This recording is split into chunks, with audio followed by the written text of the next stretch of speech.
Welcome to the Chapter 1 podcast, your inside look at the people powering Charlotte's business scene. Real entrepreneurs, real stories, right here in the Queen City. Today, we're here with Susan Gresham with Curve Payments of Lake Norman. Susan, we're excited to have you on the show. Let's start at Chapter 1. How did you make your way here to Charlotte? Okay, first of all, thrilled to be here. I come from Philadelphia originally. Okay. And I cut my teeth in sales in Manhattan. School of Hard Knocks. Came to Charlotte 25 years ago, interviewed in a group setting, 10 people around a table, and I won for being a rep for Global Payments, selling merchant services, which I had no idea what it was at the time, but I do come from a financial background. In my early days, I was a bookkeeper. I put in computer systems, loved automation, ended up selling computers and PCs and clones and LANs, WANs, telecom. So I kind of come to where technology, finance, and payments all intersect with Global Payments for many years. Awesome. So we'll rewind it and we'll start before your professional career. So you were in Philadelphia. That's where you were born and raised. What was life like there before you became a professional? Did you like Philadelphia? Oh, very exciting. At the time, all of the teams were winning. So I'm a fan of, Eagles, Flyers, Phillies. Who did I leave out? 76ers. 76ers, Yeah. of course. I worked in Philadelphia, actually, which was really crime-ridden for many years. But it didn't bother me. When you're young, you're invincible, right? I worked in advertising, so I got to meet a lot of interesting people, had some real fun stories. My 15 minutes of fame was being an Eagles Liberty cheerleader.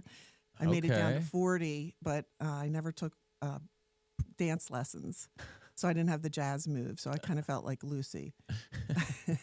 But it was a fun time, and I did a lot, traveled a lot. I actually went to Europe, studied for a year there, did an internship, which brought me to New York City. And so New York City, that's where you were getting into sales. Correct. So did you like that whole period of life in sales in New York? Oh, I loved it. I was in my 20s, got to eat at every type of restaurant you can imagine. I lived in the Village for a while, just met some phenomenal people, just learned a lot about life living on the street because I was a suburb girl. I grew up riding horses and hadn't been exposed to that. So it kind of broke me in and gave me a lot of what I have today. So let's talk about where you are at today with Curve. So tell me about getting into that. What was that transition like and I know it's very similar to owning your own thing. Right. It has all the same elements as being an entrepreneur. So tell me about that transition. So when I started in payments, I converted people from the old knuckle-busters to terminals. And so I learned by going out and installing and working with small businesses. And I always look for a niche. I was fortunate in that I fell into the niche of pharmaceutical companies when the flex cards came out and you had to pay for eligible products, and it was a split ticket, and it got government driven, and I had to learn a lot about compliance. And so I moved my way up and worked with integrated partners who had software and used the payment piece, but I knew a lot about fees for public sector and what have you. But anyway, point is I came full circle because I started that way and really got involved in the enterprise level, even national, international business.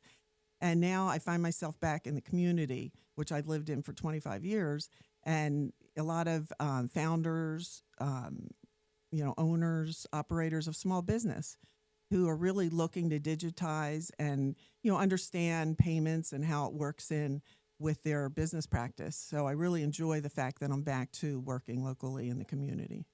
So what does marketing look like for you? I mean, what did it look like for you when you started? And obviously, what does it look like now? But how did you go out and get new clients? How are you meeting these people? So the change was maybe LinkedIn, going to national conferences, working the phones, virtual to face-to-face networking. I'm very active in many networking groups, the Chamber. And interestingly, a lot of people that were there when I first joined, some of them are still there. like myself. But it's very refreshing. I see a lot of young people starting their own businesses, people like you are very successful, and it's refreshing to see that in the youth today. And I like to foster that and be a mentor for a lot of people. I see a lot of the youth coming into the networking groups. They understand that face-to-face is where it's at, not, social media, which is great. And I've learned to adapt to, Instagram, Facebook, all of that. That's where Had to sometimes take your the audience. dive. Yeah, you have to go where the opportunity is. But really meeting people, there's nothing, like connecting face-to-face. No, yeah. So we create videos. I mean, you know what we do, and obviously there's always going to be a bigger reach digitally, in whatever format. But we always say that it's never going to beat being able to sit in front of your prospect, being able to sit and shake the hand of the person that might be using your service. So we always say that we want to get people closer to that. We want to be them on the digital front. We want them to be more personal. We want them to actually feel like they're actually meeting you in real life, because we want to simulate that, with a bigger audience, because we know that it is ultimately going to be better face to face. So it's great that you brought that up. Yeah. So for people that don't know exactly what that whole processing payment thing is, they're hearing about curve payment. Explain that to the people watching. What is it that you actually do for these people? Well, everybody takes a payment if you're a business, and you want to make that as easy as possible. And people have paid with credit cards for many, many years, and interchange, the cost to the card brands has escalated phenomenally. And usually it's been the cardholder who benefits. I'm using my Amex so I can go on a trip or buy something. And so now a lot of it is controlled by the merchant and how they're structured to receive their payments, what platforms, what integrations they're using. So you really want to capitalize on that. If you're using QuickBooks, perhaps you might use that to take your payments. However, it might not be the most cost-effective model. So what I do is bring the solution. I've always been in solution sales. So, looking at the full picture and what makes sense for that business and their operations and how to minimize their expense. So what about, you've been doing this for a little while now, what about what you get to do is the thing that you love most? Working with people directly. I sat behind a desk for sometimes 10 hours a day and wrote up lots of orders, which was exciting, but I didn't have that connection with people directly, face to face. So I'm back in that, and I enjoy that the best out of my job. And also the comfort of knowing what I'm doing and being in an advisory position. I don't have to have an engineer with me. I've sold technology many years, and I sometimes needed people to help me technically, but I feel like I understand enough to really do the job. Yeah. So for an entrepreneur, and maybe somebody like some of those young people that you talked about enjoying mentoring, if one of them was watching, what are some of the biggest things that you've learned? What are some of the biggest tips that you could give somebody like that that's starting something, and they're new, it's very young and new? Well, not to be intimidated. One, I was young when I started in business, and I felt like sometimes fearful of older people because they knew more. Those scary older people. I know. And you can't be. And I noticed a lot of young people are very comfortable. And if I could go back, I wish that I was more so. But I'm who I am today because of what I've endured and learned. But I would say, not to be afraid to go outside of your comfort zone, to challenge yourself. In my 20s, everybody was married and settled, and I hadn't seen the world. And I actually left my job. I had a horse, I had a car, I had a lot going for me, and went to Europe for a year to study. And that's where I did an internship and came back to Manhattan. So, just sometimes daring yourself to do something, especially when you're young, because that's when you have the guts. Yeah. So when you talk about entrepreneurship and kind of how it started, you're business to business. So it looks a little bit different than people that aren't B2B. So I'm also on a B2B company. Like, I'm used to talking to other business owners. For people that are kind of new and stepping in this world, how does that look different than maybe some of the sales stuff that you've done where it's B2C?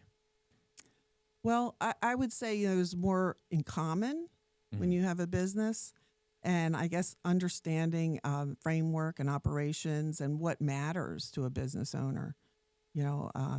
Obviously, we all want to be successful, and there are many components to that. And I would say, educating yourself. attending business webinars, podcasts. I love the community colleges and the SBC. They've got great programs that I've enlisted because I feel that I need to know more maybe about social media, things that I might be a little weak in. But I would say educating yourself the best you can and networking with those owners. You learn from them. I've learned a lot from my mentors. So. Mm-hmm. So you've obviously been to a lot of different places, and now you find yourself here in Charlotte. So maybe more on this can be on a business level, but also on a personal level. What are some of the things that you love about being here in Charlotte? Well, I love the South. Yeah. Coming from the Northeast, it's a lot nicer. But the people, people are always willing to help you. Kindness, honesty. It's the people connection, I would say.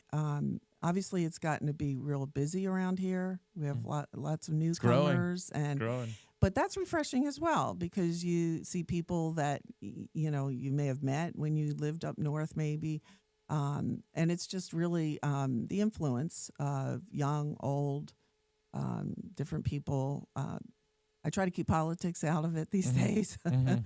And keep a level head and respect other people's opinions and have, honest debates and understanding, respect others. Sure. So what does the process look like for you? I'm curious, like if somebody is interested in taking that step, maybe they're solopreneur and they're like, okay, well now I'm growing a little bit. I need to get a payment processor. What does that process look like with you? Like how does that work? Well, first of all, I'd like to hit them early on because sometimes you start your business, you develop your website, you go on a platform, and it's easy just to call an 800 number or go online. That's not the way I work. I'm a person. I go out there. I help you use your new system, train you if I have to, put it in, but I also do the research. What are you looking to do in the next few years? Let's choose something that's going to be open architecture, something that you can have flexibility and change your vendors if you need to. But I would say, knowing somebody's in the community and who will be there if you have a problem. I'm in person, not an 800 number. And you don't find that in a Square, for example, or some of the others that are out there. And a lot of them are charging unknown. Mm-hmm. You don't always know what that is until you maybe get a statement, which they don't tell you how to get. So.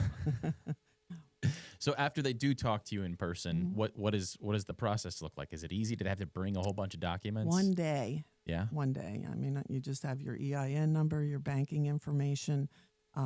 We bring you on, I'd say, unless you're a high risk, there are people that have been cut off from Visa and MasterCard in the past.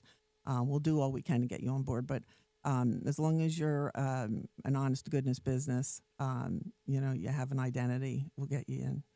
So how can people find you and get in contact with you if they are interested in your services? Well, I am at Curve Payments of Lake Norman. I'm on Facebook. I've been on LinkedIn. I live in Mooresville. You'll see me at chamber events and many networking events. So I don't think my name is unknown. So I'm available. Awesome. Well, Susan, thank you so much. This has been Susan Gresham with Curve Payments of Lake Norman. We'd love having you on the show. And like always, we are the Chapter 1 podcast.